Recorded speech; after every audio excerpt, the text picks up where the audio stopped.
Until one day, Ray decides, actually, this isn't gonna work for him. He doesn't want another baby. So secretly, he comes up with a plan to take care of this problem for good. He's gonna hire a hitman to unalive Sharika so that she can't have the baby. Here's the problem with that, though, other than it's murder. Ray doesn't really know any hitmen. I mean, he's a professional football player. Why would he know any hitmen? But he does happen to know a guy who might be willing to do it. This guy, Watkins. And Watkins is a nightclub manager, and he's kind of a shady dude, so he seems like he would be just the kind of guy who would unalive a pregnant woman for money. So Ray goes to Watkins, and he's like, hey, will you help me assassinate my pregnant girlfriend? And Watkins is like, I don't know. And Ray's like, I'll pay you $5,000. And Watkins is like, alright.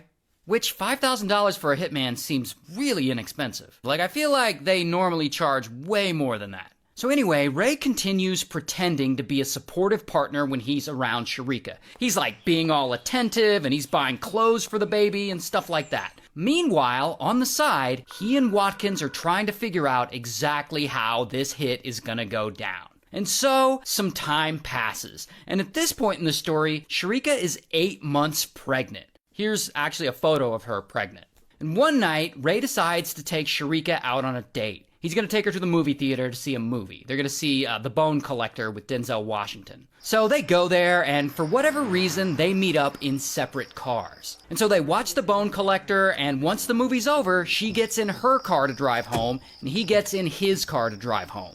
And so Sharika's in her car, and she's driving behind Ray's car. When suddenly, Ray starts to slow down, and this forces her to slow down. And that is when, boom, a car full of goons pulls up next to her right along the